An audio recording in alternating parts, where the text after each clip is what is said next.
What's up, everybody? I'm here with my co host, Nick, and we're doing a little bit of a different thing. So instead of just a mailbag, we thought we'd do a Friday night symbolic or symbolism potluck where we're just taking symbols and we're throwing them out to you and seeing what you can do with them. And we're going back and forth on it. So, Nick, go ahead and tell them what you got coming up, what you got, where they can find you, and everything else.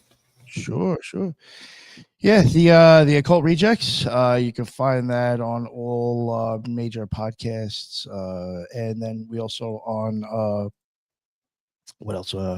BitChute, Rumble, and YouTube.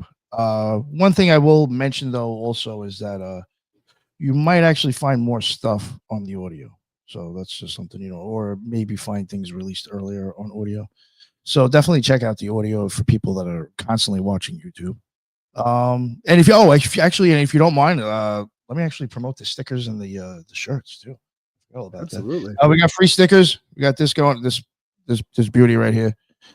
Got that. If you want the free stickers, just email me or DM me on Twitter or Instagram, and I will send those out. If you have any stories for Headless for his mailbag, include your address. He'll send it over to me, and I'll send you stickers as well. We also got t-shirts now. Same image right there that I showed the girl with the seashell. You got that, and we do have another image, the silent rainbow, that I have posted a lot. We got those on black t-shirts, medium, large, and extra large, $25 shipped. And I'll have those shirts at the events that we're going to. We do have a bunch of events.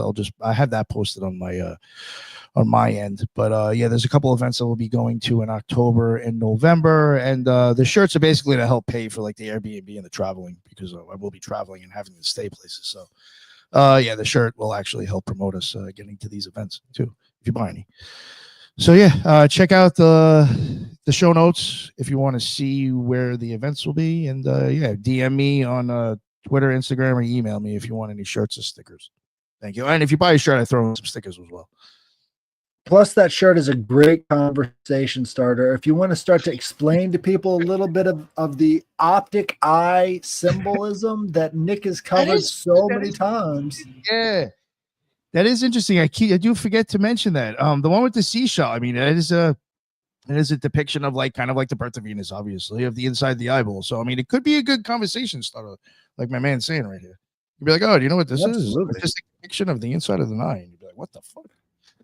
Yeah, and it makes so much sense with Aphrodite too. It's like you desire what you see. It's the perfect symbol for it.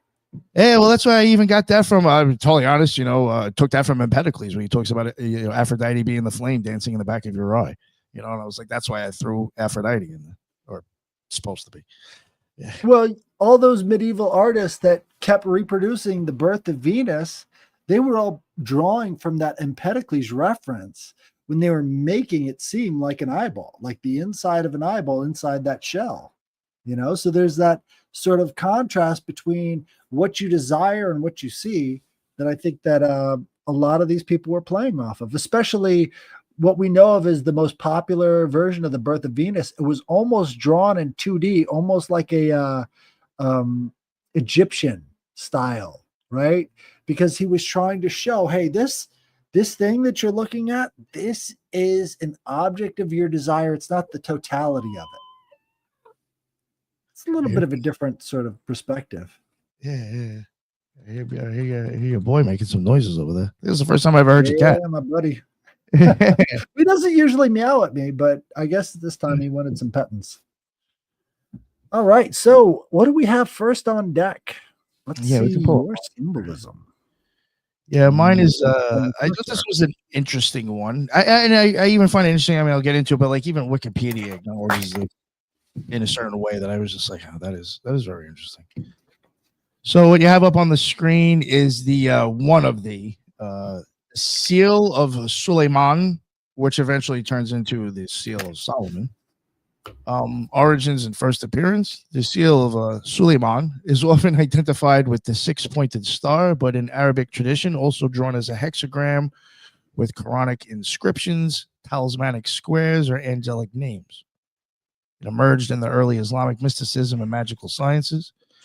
While its form echoes older Near Eastern and Jewish traditions, it becomes distinctly Arabic and Islamic from around the 9th and 10th centuries. when it is first recorded in magical and alchemical texts. The name comes the prophet Suleiman or Solomon, revered in Islam as a prophet king given command over jinn and nature by God. His seal became a mystical emblem of cosmic authority adopted by occultists, Sufis, and talisman makers. I'm going to switch over to another image. Oops, skipped ahead. This even came up as it, which I thought was really interesting because I'm pretty sure Headless has actually shown something very similar to this a few times on the show. I even had asked him, "Did you cover this?" Because I wanted to make sure. I'm like, "Did I forget?" Because this image looks so fucking familiar. So, and he was like, "No, I haven't." And I was like, "All right, good," because I was just like looking at it, like, "Okay, I've seen this." So, have you ever heard of emoji theory? No. Oh no. That might be. I heard it. Maybe possibly that might be what Tyrone has talked about. Maybe so. But tell me what is this emoji theory? Emoji theory states that all of the emojis you have in your emoji keyboard come from the Solomonic magic. So this one right here would be the guy with the two eyes that are like points, and then he's got the face like, uh-oh, something's happening. And so he's got the straight mouth across. And so, the secret seal of Solomon is like the oops. Yes. Yeah, I like that. Okay, where it was seen and used. It's been seen in medieval Arabic grimoires, the Shams al-Marif, Book of the Sun of Gnosis, the 13th century. That includes numerous seals and sigils attributed to Suleiman, and these often combine the hexagram, Quranic verses, and magic squares. The architecture and manuscripts, seals of Suleiman were inscribed on mosque walls, amulets, and Quranic bindings in medieval Islamic world, especially in Cairo and Baghdad. Ottoman talismans, 15th to 17th century. The seal became a dominant apotropic, I always fuck that word up, emblem, often printed on banners, weapons, and charms to ensure divine victory. In North Africa, Berber and Maghrebi amulets often have these hexagrams inscribed with the names of Allah and Quranic verses as protective sigils. Meaning in medieval usage, the seal carried layered significances. Suleiman used it for divine authority. He used it to command the jinn by God's will. His seal symbolized power over hidden forces and mastery of the unseen. It was used for protection as a talisman against the evil eye, illness, and malevolent spirits. Is in Islamic alchemy, the hexagram represented the union of fire and water, male and female, microcosm and macrocosm. There's another one we got up there. Certain Sufi orders use the seal in meditative diagrams linking it to geometry to divine unity and balance. How it's used today. In spiritual practices in parts of North Africa and South Asia, amulets with the seal of Suleiman are still carried for protection. In Sufi and esoteric orders, some groups continue to draw the seal in ritual context as meditation on God's names and cosmic harmony. In art and design, the hexagram seal is a reoccurring motif in Islamic calligraphy. Carpets and architecture are often filled with Arabic inscriptions. And in pop culture, sometimes confused with the Jewish Star of David, the Islamic seal of Suleiman is used in jewelry, tattoos, and artwork as general symbol of mysticism and magical protection. I got a couple other images. I don't know if that one shows up well. Got this one too. What I do find is interesting is that on Wikipedia, it does attribute that symbol to Israel's flag. Right. So this is how it's Islamic, but it's on this Israel flag. Okay. Interesting. Well, I think what a lot of people don't understand about the Hebrew language is that it's Afro-Asiatic. Indo-European would be Indian and Europe, and Afro-Asiatic, obviously, much more Islamic. Right. So the seals in the Islamic culture are the same. And what's interesting about this one, really quickly. Yeah, I wanted you to go over because I know you showed something that looked just like this too. It wasn't me. It wasn't me. I promise. FBI. I wasn't me. I didn't do it. But this symbol over on the far left-hand side, the square with little squiggles on the outside, was drawn all over the trans shooter's rifle. All over it. I'm looking for an image right now of it. But Oh, that's wow. exactly the symbol that they were using. You see, far left-hand side, right in the middle. The square with the squiggles on the corners. Yeah, yeah, yeah. That was all over the rifle. And I'm like, I've seen that before. What the fuck Let's is just, that? oh, wait. All right. I just want to make sure if this is the one you're talking about. Yeah, This one? there. That's the one. Yeah. That's the one. That was drawn all over the thing. So there might be a Kabbalah angle for this whole thing that we haven't really gotten. Looks So like how it many does. more trans days of rage do we need for the Kabbalah to start being looked at? Yo, I mean, that's it. Yo, I mean, I've even seen other people saying it now too, but like, yo, for real, for real. How many of these last kind of mass shootings have been from that whatever? I mean, how many more do we have to have that we're just going to ignore it? Again, I'm not saying like, oh, we got to go round up every person like that, but obviously there's something the fuck there. And if these things are staged, what are they saying by constantly using these people? There is something with that. Either you're trying to say something, or they're more susceptible to being MK Ultra. There's some reason why they're there. Not just per chance or coincidence, like like Ricardo says, coincidence takes planning. Yep. These people, there's planning, and these types of people are being used for some reason. I mean, even look at the Zizians, a whole other thing on its own. And then I would suggest going back into the classical antiquity and start looking at how many times they use the eunuchs. Everybody's talking about eunuchs, and there's no real reason why so many people are cutting off their junk. Is there ever an explanation for that? We don't see it, That's a really but good somehow, yeah. in the book of Acts, they talk about having long conversations with this Ethiopian eunuch, and he's somehow connected to royalty, right? The government. What is going on with that? So the government was using eunuchs back then for anything they wanted to, and nobody's talking about why the government back then would want to use eunuchs, and what we see today where the government is using eunuchs.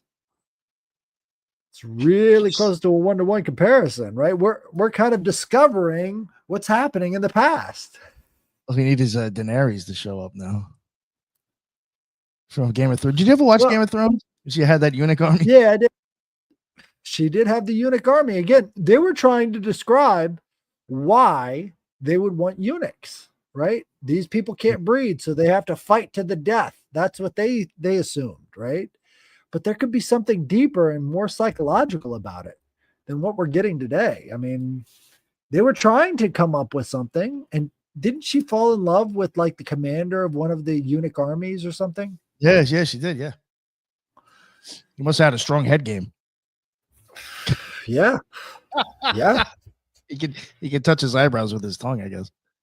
But that almost encompasses all of the psychological angles as well, There's some sort of strong head game with these people. Yo, you know what the thing is that that even makes me think of like what possibly is being symbolized in the Gnostic Mass. I mean, the guy's just going down on her. There's actually no, male penetration. It could be. I mean, there's so much about the female orgasm that is associated with the oracle that really insanity. Well, that was more of like a 19th century thing, right? So they had hysteria. What is hysteria? It's because you've got a womb. And so therefore it makes you crazy. But, back then it wasn't seen like that. It was like, you've got a womb, therefore that puts you in touch with the divine. And I think a lot of what the ancients saw as like the division between man and woman was the woman is receptive and the man is projective. Oh yeah, well that's even Kabbalah basics right there. Right. Dualism, really. Magnetic project. Fuck.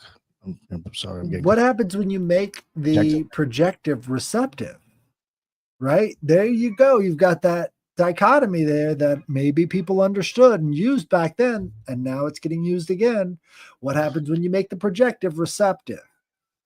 And so these basic alchemical and magical principles might be being used again.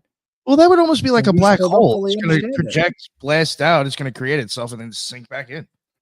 Like a black hole, chaos, right? That's the idea. That's the idea. If you're taking it to a sociological bend, you can really see the benefit of that. I've got chaos anytime I need it. I've got Unix everywhere. I was gonna say you just put on the news, but right, but that's the same thing. You know, so there could be something deeply mystical about this. We don't know how delicate the balance is and how close it is related to nature. I even think a lot of it's just the symbolism. I guess I think it all goes back to like showing that you know, the hermaphrodite sits there, and that's Tahuti. He's the hero's journey. There's going to be death involved. Right. Right. And they know it. And from their ivory towers, they're like, it's okay to mess with the balance because we can use it to our advantage. But how long does that work? How long does that hold out? Yeah, I think that's when you start to imposing your will onto nature. That just doesn't work out well. Right. We're part of nature. We're part of nature. We can't deny it. Just the nature of the way this ecosystem should work on its own. Right. So taking it back has no problem. The planet can keep it regulated itself. Humans fuck it up. Right. Right. And we do it in the most horrific ways. Over and over and over again. Yeah, that's right, bro. But you know, nature always finds its balance. And what we end up finding is that the current system we have will be balanced by nature, and that nature is oftentimes us. That's just the way things go. And all of the numerology and all of the spells you cast, it doesn't stop that from happening. We have to achieve rebalance. And I don't think we're going to do that with transhumanism and inserting microchips into our brain. That's not going to do it. That's almost like that's the bridge too far right now. But we're looking at the bridge, and the bridge is manned with Unix. And that bridge is not pretty, and we don't want to go over that bridge. And so a lot of people have rejected it. But does that mean that they lost complete control? And it's almost like they're ready for the pushback, you know, because they've got this army of people who don't necessarily see themselves as people. They see themselves as something other than that. It's interesting. It's interesting. I think all in the guise of altruism. Right. I think that the two main components of magic, the basic polarity is tension and release. Tension and release. Well, you nailed it, right? Man. I think, yeah. That's it, right? So the way I got to this was, I think I probably brought it up last episode. We were talking about the tea that I was making for college. Right? I would have these occult meetings. One of the guys there, he was a staunch atheist, but he still showed up to the meetings for some reason. And he's like, take your finger and push as hard as you possibly can without moving your finger. Keep pushing as hard as you possibly can without moving your finger. That's the tension. And then without moving at all, you can have a release of that same finger without ever moving it. Tension and release is not associated with movement. It's something internal. Yeah, I like where you're going with that. That's interesting. You see? So when you've got that ability to do and to see the tension and release within yourself, that's when you can really start using magic to its fullest extent. It's because that tension and release within yourself is more real than the rest of the universe, and you're using it. And we end up getting used by it. They can induce the tension. They can induce the release. These two things don't have to be the way they are if you have control over that within yourself. I think that even really goes back to my physical experiences before I crossed the abyss. Even on my pineal gland, it feels like, you know, I'm pushing on it all of a sudden. At one point, it feels like whatever my pressure was is now coming back towards me, even though did it. It's like it switched polarity. It's fucking weird. Right. And again, you almost goes to that black hole thing again. You know, it's just fucking, yeah. Think about the beat structure for any song. tension and release. All of these Yeah. things, frequency, tension and release. It's all tension and release.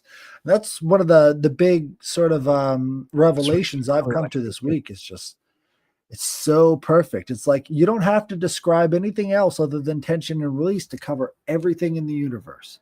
Potential energy, kinetic energy, Yeah, that was the tension first thing I thought and of when you release. said that. It was shit like that. I was like, yo, that's like really fuck. I really like that way of saying it. Yeah. Well, here's a Was good that example of that. even works with Jack Parsons? Yeah, boy. Yeah.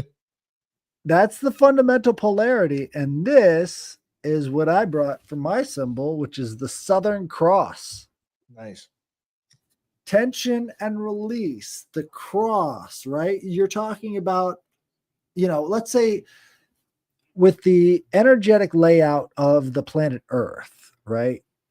The energy flows into the north, right? This is why we have the North Pole that takes your compass and then orients it to the north. It's taking in energy, right? That's what the North Pole is. And that energy comes out at the South Pole. And this would be the South Pole stars, right? This is the Southern Cross. Now, it's interesting that the Southern Hemisphere has really derivative and unoriginal type mythology and constellations because, obviously, most of the people who are studying the stars were doing so from the Northern Hemisphere, and they weren't really looking at the Southern Hemisphere so much. So when they got around to naming the constellations, they just sort of went with derivatives. But I think the Southern Cross is a good example of what's coming through the planet with magnetism, right? It's the crossing of the celestial and the earthly, because all of that earthly energy is coming at the bottom of that pole, right? So through the bottom of the pole, that's when it crosses as it's coming through the celestial energy. So it's being distributed. It returns back to the apple shaped torus, All right, but and again, then we're back to in the through same the thing. top again. Right. Tension and release. And so the Southern Cross, I think, is it a good example of very specifically choosing which stars to be associated with this, because you can see in the middle of that cross you've got two stars, and if you've got the same sort of heuristics to find where these things are, then you don't really need the cross asterism as the basis. You could just say, well, there's these two points that are right at the middle of the Southern Cross, and we could just say that that's the polarity or whatever, make their own thing. But instead, they decided to go with these four stars, which almost makes more sense because you've got that crossing of energies that's coming out from the southern tip of the earth right there. So I think the Southern Cross is a really significant example of well placed and well thought out asterisms. Because, you could choose anything as an asterism. You could have had the Southern Triangle, you've got three stars in there. Why not?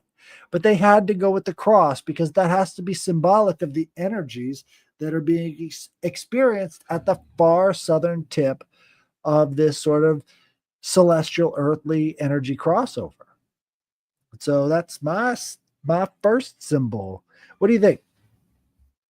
I was wondering if these like the circles are actually like in size of like how big they think they are. Because I do find it interesting how like each one of them. I guess they're not going to be perfect, but like they both kind of look like like one smaller and one obviously bigger. I was just realizing that how I that's interesting to me.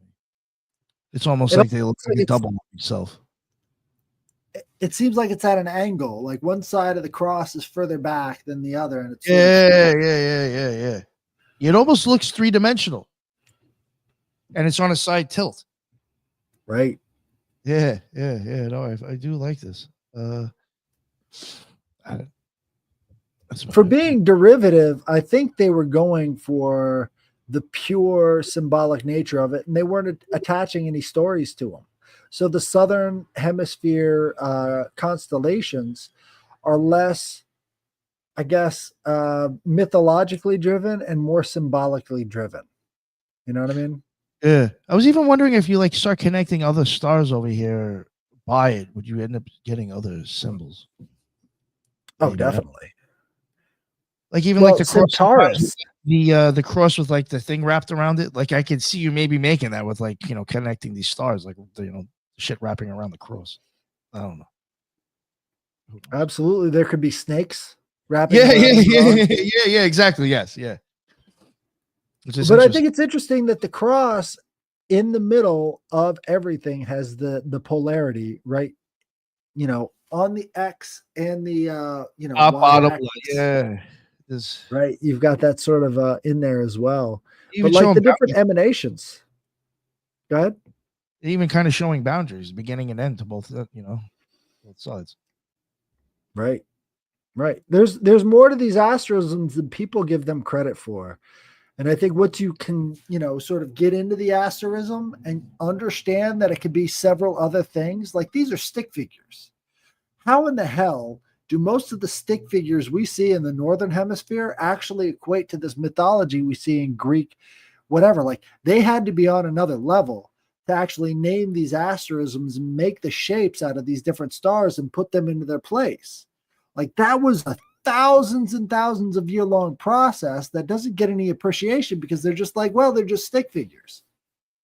Well, there's an interplay between those stick figures and the Where they culture. got them from. Right. Right. So I think it's almost like these asterisms are our view, our cultural view of the divine. And we see them replayed over and over again in mythology. And, people like Socrates got killed over that. He said, you'll never escape mythology. And then they're like, take that back, you blasphemer. Yeah, And instead of taking it back, he decided to drink the poison. He was perfectly willing to drink the poison because he knew he was right. And everything we've seen since has been, yeah, we're stuck in mythology. He was correct. He wasn't saying you'll ever get out. We're stuck in it. That's okay. I think that's fine. I mean, really, what difference does it make if we are stuck in mythology or not? I If we're agree. stuck in it, then whatever. But I think people got so offended at the idea that he would suggest such a thing that they got upset, which is common. So, what do you have for the next symbol here? Oh yeah, that's right. I got another one. Did you Ooh, yeah, let me see. The next one. Yeah, oh yeah, there we got it up. Nice, very good. Another Arabic one. I was going with Arabic stuff tonight, just to change it up a little different. The Tugra, that is the Sultan's sigil. The Tugra is a ruler's a monogram, seal, or signature in Arabic script. It was designed at the start of a sultan's reign, and then stamped or painted on firmans, royal edicts, deeds, letters, coins, seals, and even buildings. The visual signature of imperial authority. While famous in the Ottoman Empire, similar monograms appear in neighboring courts later on. I guess classical anatomy, how to read one. The classical Ottoman togra has named parts you can point out in art or on coins. They'll normally be stacked script spelling the Sultan's name, his father's name, titles, and often the motto. God, I don't even know how to say this. Ever victorious. I'm not even going to try to say it any other way. Sometimes there'll be bays or eggs. The two big ovals on the left. Some sources read them as the two seas, the Mediterranean or the Black.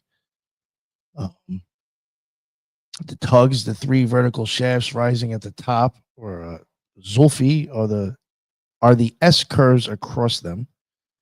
Answer, the dagger is the right sweeping stroke. And these yeah. Functionally, a tugra was hard to counterfeit. A standard version was kept by the chancery while illuminated show versions headed what the fuck?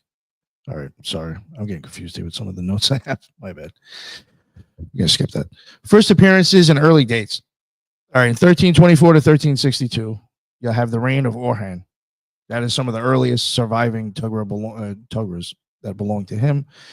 Then in 1431, a carved Tugra of Murad II is still visible at the Heptapygion fortress. These names, man, and that's it's right outside Istanbul.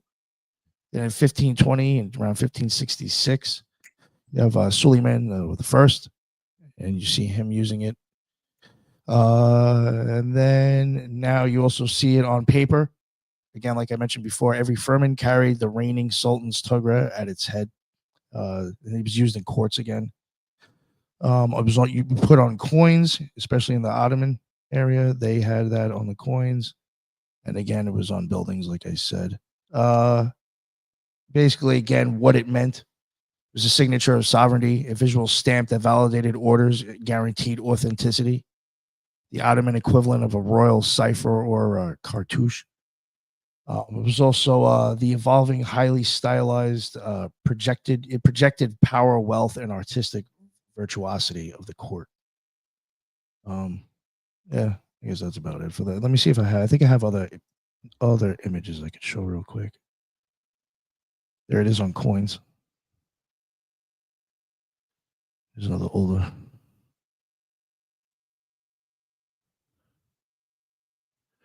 There's some of the names I was mentioning before. Here they are on this one. I just wasn't skipping the images while I was going this time. Oh, interesting. It's like a flow chart. Like you're seeing where it goes from one section to the other, and then all of it is put in the context of the language. That again, the Arabic language, the reason why it flows into one another so well is because of the fact that it's supposed to be geometric in nature.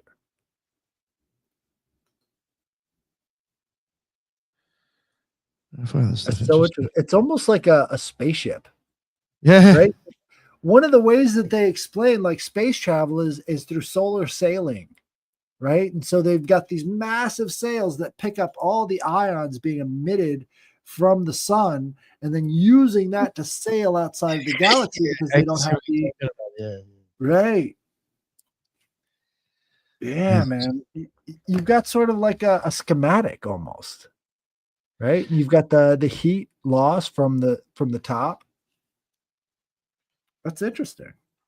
I mean, I say it all the time, and it's like I'm even including myself on this. There isn't enough Arabic stuff I think even covered or acknowledged. There's tons of stuff when it comes to occultism and cultism. Yeah, I mean, cult symbolism, and especially alchemy, where we're sleeping on the Islamic shit or the Arabic shit. Mm-hmm. I mean, there's even people in the UTO who were dressing up in Islamic fucking outfits when they were like kind of in charge of the place. So, like, what's up with that? Well, my second symbol is the Sonnenrad. Oh. And I think the Sonnenrad represents a symbol that people have not fully accepted what the defined meaning is, right? And I'll give you examples. So first off, we've got a Sonnenrad, which is, oh man. Oh, they're all the wrong format. Oh shit! You want to send them over to me, and I'll try to. Oh wait, I'll have to convert them anyway, right? What is it? I'll see if I can pull it up on my end anyway. Just look up Sonnenrad PNG, and you'll see all of the different styles that they have for the Sonnenrad. They can't figure out if it's Greek, if it's solar. They have no base, and sometimes you'll see the Sonnenrad in the axe, but it's widely agreed upon that this symbol came about with the Nazis. So they don't really have like the provenience, right? Oh, so you know what? The thing that's used is the black sun. Right, the black sun, the 12 spoke swastika. Yeah. Holy shit! Yeah. Okay. Yeah. I got it. So there's lots of different styles of that black sun swastika, but nobody really knows exactly what it's supposed to mean because the guy who made it is gone. He was a war criminal. They put him in jail. They killed him, whatever. And so the guy who made this symbol is no longer there to dictate what it means. So all we have is what people interpret it as. So it's a potent symbol. People could tell it's got a lot of power, but they don't exactly know why. And they're trying to apply it to their own thing. So like like we were talking about in the Nazi symbolism episode, is this a polar symbol or a solar symbol? Right? Do we know where these Could it be things are both? coming through? It could be, exactly. But people are trying to ascribe their own interpretations to the symbol. And they say the 12 rays of the sun equal the 12 rays of the zodiac, right? Got it down at the bottom for you there, buddy. I mean, I'll even say myself included when it starts coming to this symbolism and stuff, I think we're looking at it wrong. Or there's so much more behind it than what I myself even understand. Well, something interesting is none of the spokes of the wheel would be representative of runes, right? Any individual one couldn't really be considered to be part of the elder Futhark or even the younger Futhark. So it's kind of different. They do have the six-spoked wheel, which is a very common Northern European symbol that they use in wheel motifs, right? And the six-spoked wheel is representative of a different class of people. Obviously, this is double that. And so the black sun, right, which could be Sirius. So for 7 months, I think it's 7 months out of the year, Sirius is behind the sun. So we don't see it at night. And so they've called Sirius for thousands of years the black sun. And we see Sirius popping up over and over and over again in occult symbolism. But they never really, call it the black sun. They call it the secret sun, right? It's not really the black sun. It's something else. So it's not really Sirius, but it is kind of solar in nature because you've got the 12 spokes. But it could be something else. So it's not fully understood yet. And people are trying on Etsy, especially, to make it their own. So I think it's kind of one of these things that, we're seeing come into, obviously it came through the Nazis. So it has to be some sort of Northern symbolism. It has to be kind of associated with the Northern climes, since Nordicism and Nazism and everything else is sort of like a callback to this Hyperborean ideal. It's sort of a romanticism. Like this is the thing behind the thing. This is the thing that we think behind the thing, but we're not really sure what it means. What would you say? What does it say to you? I think it's like, it's almost, how does it sound cheesy? It almost like kind of reminds me of like a Mayan calendar where it's like almost like something that's like even in stages of time. You kind of a little bit like what you were saying at the beginning. Is it some polar symbol or solar thing? And I think it could be, possibly both, or it's like showing some, I don't know. It's, again, I'm even confused on the symbolism. I do see a solar sigil in there already. You know what I'm saying? I mean, the circumpunct is in there. Donald speaking right to you. All these angles coming out of it. Yeah, and an eyeball. Yeah. Pretty much any circle can be an eyeball, right? It's got that same kind of thing, but like this almost seems like a stress. You know how many church domes even like right here have that kind of like style in them? Think about the apotheosis of George Washington inside of the Capitol building. He's got the 12 Olympians all around him as he's ascending to godhood. Right? So it's sort of like an ascension symbol as well. So all of the 12, energies are coming into George Washington and making him a god. That's apotheosis. Yeah. So that it could be a symbol of apotheosis, but it's all very open to interpretation. And even though it's on the floors of a castle over in Germany, do we really know exactly what the meaning of this thing is? Is it eternal? That's the real question, because a lot of the symbols we bring up have this sense of eternality. Yes, yeah. I think, yeah, but I think it goes for this for sure. It's almost like an eternal symbol, right? It's speaking to something, and I think a lot of different people are trying to make that thing what they're about, and they don't exactly know what that thing is. I like It's almost Don's like Iris and Pupil. Iris and Pupil. I like that one too, Don. You can see that. yeah, it's got that feel to it. It's got that feel to it.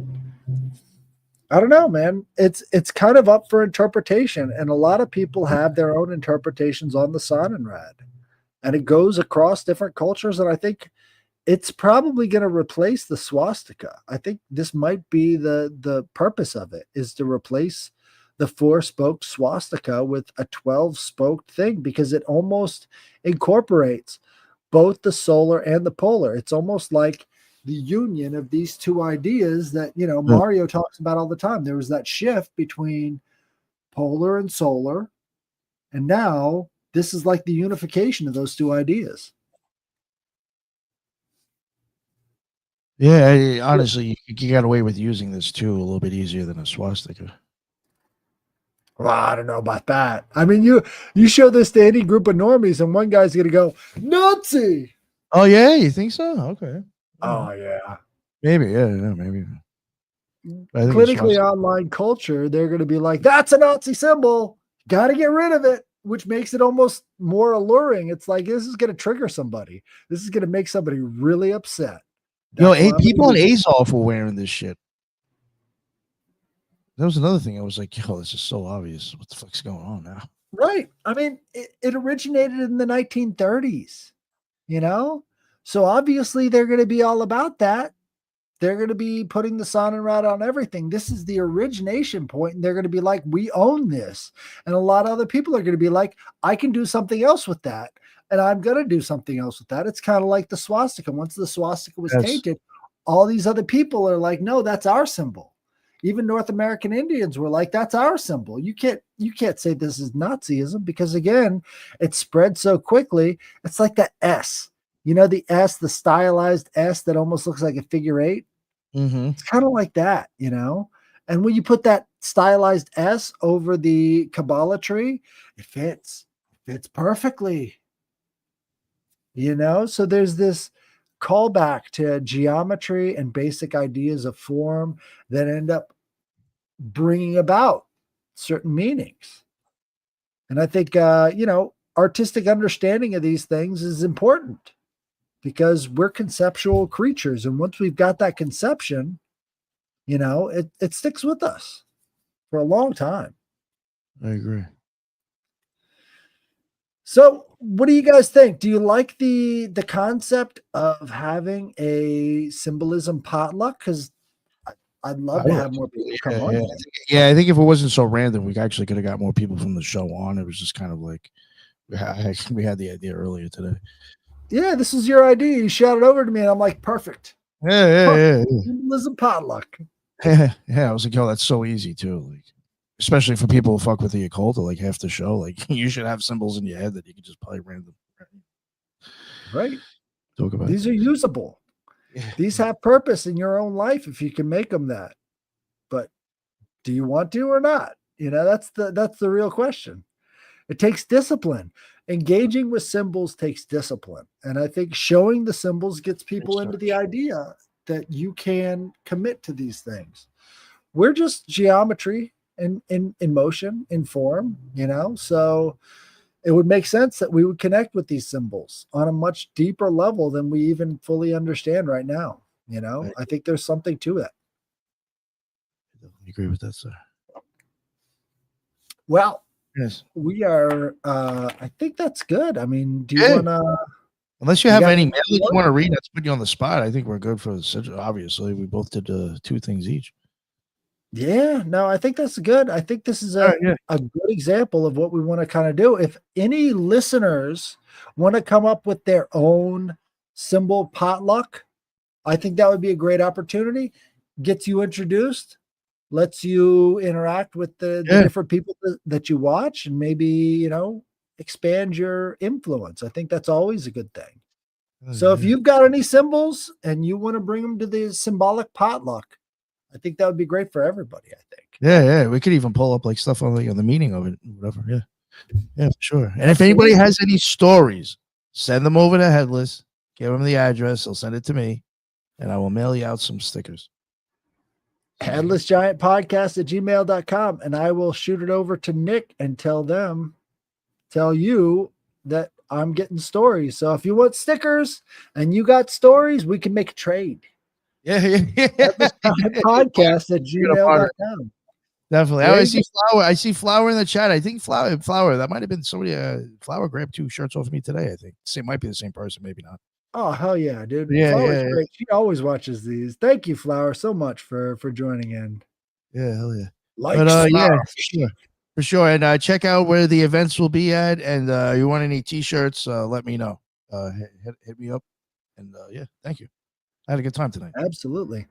Well, thank you for joining me, Nick. Thank you for joining me, everybody in the chat. This has been a great episode. This has been a symbolism potluck. So if you want to join in, just let me know and we'll get you on there with your symbols. Esoteric as hell. I love esoteric symbols, stuff I've never seen before. That's what Nick always brings. He's like, Try. Right. Yeah, shit that I didn't even really know about. I tried finding something new. Yeah. Absolutely. Find something new, bring it in. It's great. Well, Cool. thank you guys for joining us, and we'll see you again next time. I'm going to be here on Sunday morning with the Trialogues with Ethan and Ricardo. Thank you. And we'll see you again next time.